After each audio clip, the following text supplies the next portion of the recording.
नमस्कार मित्रहो, मी गार्गी. माझ्या शब्द निरंतराच्या प्रवासात तुम्हा सर्वांचं मनापासून स्वागत. मित्रहो, आज आपण अभ्यासणार आहोत एक सुंदरसा लेख, पक्ष्यांची कुटुंब पद्धती. चितमपल्ली सरांनी लिहिलेल्या नवेगाव बांधचे दिवस या सुंदरशा पुस्तकामध्ये हा लेख आपल्याला वाचता येईल.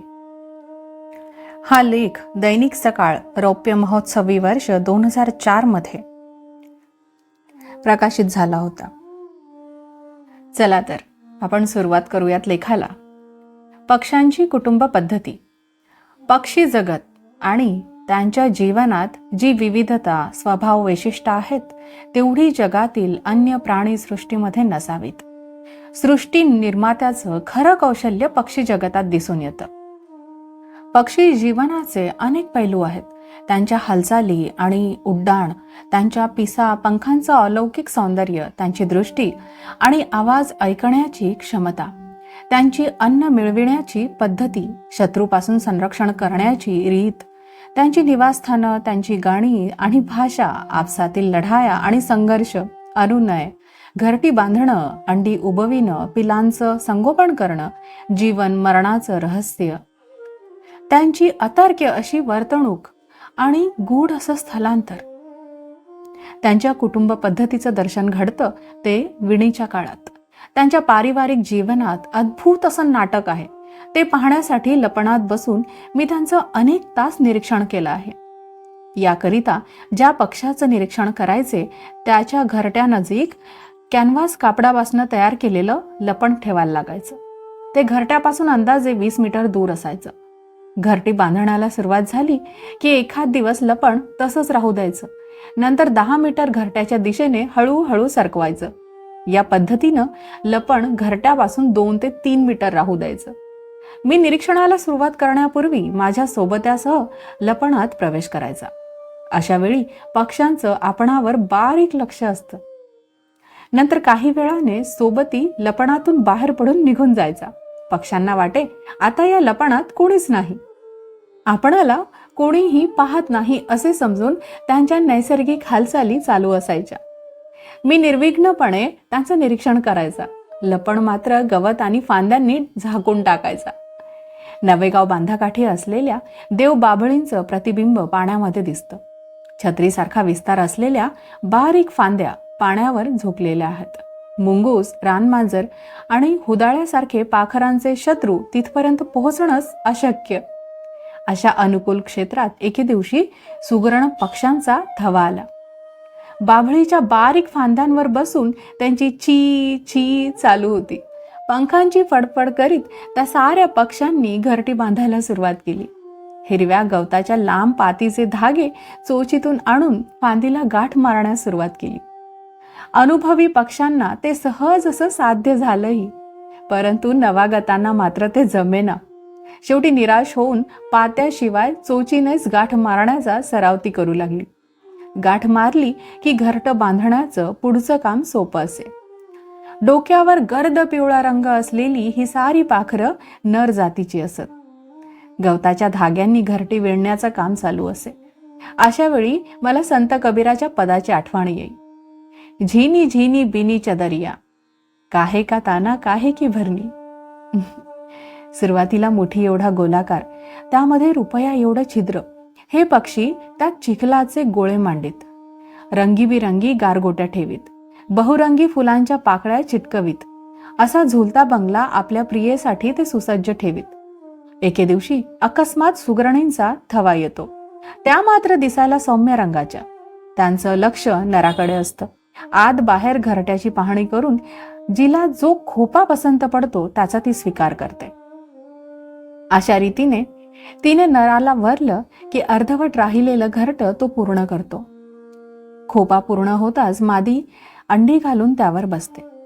घरट विणण्यामध्ये चतुर असलेला लबाड नर लगेचच शेजारच्या फांदीवर दुसरं घरट बांधायला सुरुवात करतो. दुसऱ्या एखाद्या मादीला ते पसंत पडताच ती घरट्यासह नराचा स्वीकार करते. आपल्या कलेमध्ये तरबेज असलेला हा नर एका हंगामात 3-4 बायकांबरोबर संसार थाटतो. अनेक पिलांचा पिता होतो. म्हणूनच की काय वेदामध्ये सुगरण पक्ष्याच्या घरटी विणण्याच्या कारागिरीचा उल्लेख आला आहे. यजुर्वेदामध्ये लिहिलं आहे, सोमाय लवना लभते त्वष्ट्रे कौलिकान, अर्थात सौम्य भावासाठी लावा पक्षाला पहा, कारिगरीसाठी सुगरण पक्षाकडे पहा. कौलिकाण अर्थात सुगरण पक्षी. घरट्यातील 3 अंडी उबवायला मादीला 14 ते 15 दिवस लागतात. सुगरण पक्ष्यांच्या अशा वसाहतीत पूर्ण बांधलेल्या घरट्याबरोबर घंटीच्या आकाराची अर्धवट राहिलेली खोपीही टांगलेली दिसत असतात. 15 ते 17 दिवसांमध्ये पिलांची पूर्ण वाढ होऊन ती उडू लागतात. मादी पहिल्या वर्षी वयात येऊन प्रजननासाठी सक्षम होते. यासाठी नराला मात्र 2 वर्षांचा अवधी लागतो. प्रौढ नरांच्या घरट्यांची जागा सोडून वयात न आलेले नर घरटी बांधू लागतात, परंतु ते त्यांना जमत नाही. गात आणि नाचत ते माद्यांचं लक्ष वेधू लागतात, परंतु अशी घरटी माद्या कधीही स्वीकारित नाहीत. कधी कधी एखादी मादी घरट्यामध्ये प्रवेश करून त्याची पाहणी करीत असली तरी देखील तिला ते पसंत पडत नाही. अशा वेळी कबीराचं पुढचं पद आठवतं, कान तारसे बिनीच्या दरिया. त्या प्रौढ नराने कोणत्या धाग्यांनी घरटं विणलं असेल. काही दिवसांमध्ये ती पाखरं उडून जातात. गृहकलह थांबतो आणि गजबजलेली वसाहत उजाड होते. या परिसरात सुगरण पक्षाच्या दुसऱ्या प्रकारची ब्लॅक थ्रोटेड वेव्हर बर्ड, दुसऱ्या प्रकारची मोठी सुगरण आढळून येते. या पक्षाचं निवासस्थान मात्र सुगरण पक्षापेक्षा वेगळं आहे.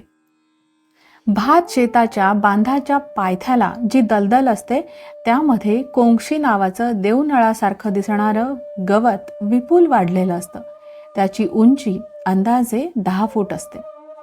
सप्टेंबर ते ऑक्टोबर या महिन्यांमध्ये कोंक्षी गवताच्या शेंड्यांच्या आधारे काळा कंठ असणाऱ्या सुगरण पक्ष्यांचा थवा घरटं बांधायला सुरुवात करतो. हे सारे पक्षी नर जातीचेच असतात. यांची घरटी दिसायला सुगरण पक्षाच्या खोप्यासारखी असली तरी ती आकाराने लहान असतात. प्रवेशाचं द्वार असलेलं नळकांड कमी लांबीचं असतं. एका ठिकाणी 2 ते 3 घरटी जवळजवळ बांधलेली असतात. त्यांची वसाहत बांधाच्या कडेने असलेल्या गवतात सर्वत्र पसरलेली असते. मात्र सुगरण पक्षाची घरटी एकाच झाडाच्या फांद्यावर लोंबकळत असतात. या दोन्ही पक्षांच्या वसाहती एकत्रित कधीच आढळून येत नाहीत, परंतु नवेगाव बांधाकाठी या 2 प्रकारच्या सुगरण पक्ष्यांची वीण होते हे वैशिष्ट्य म्हणावं लागेल. अशा रीतीने इतर पक्ष्यांविषयी जागे अभावी सविस्तर लिहिणं शक्य होणार नाही, परंतु काही निवडक पक्ष्यांची ठळक वैशिष्ट्य मात्र सांगता येतील. पक्ष्यांच्या जातीत जेवढी विविधता तेवढीच त्यांची कुटुंब पद्धती वेगळी आहे.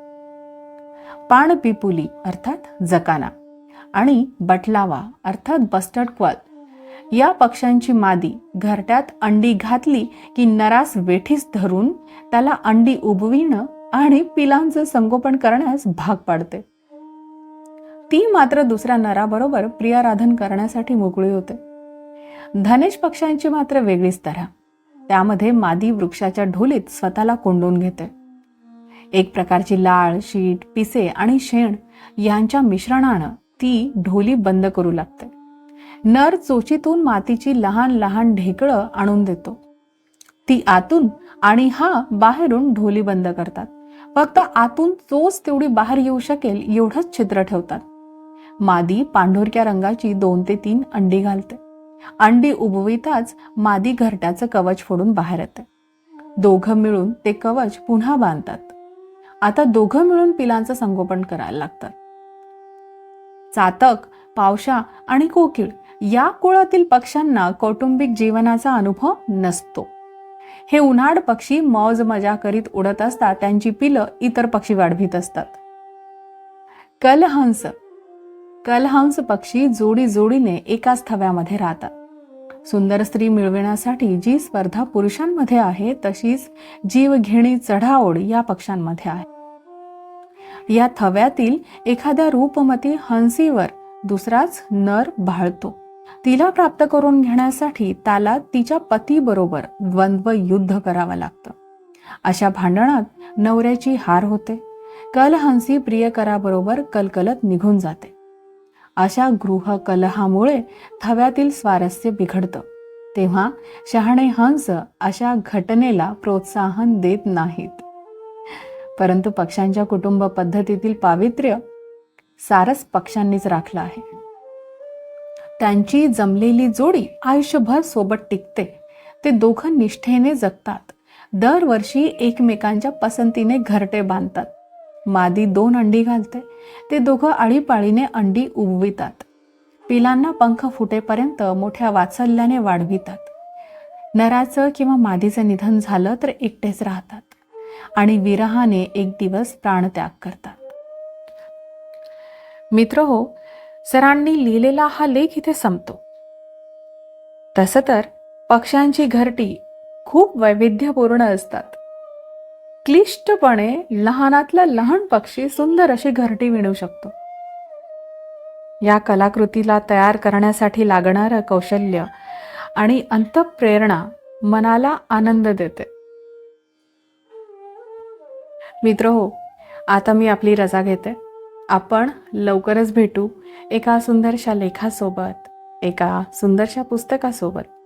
तोपर्यंत आजच्या या अभ्यासपूर्ण लेखावर विचार करा, चिंतन करा आणि भरपूर वाचन करा. धन्यवाद.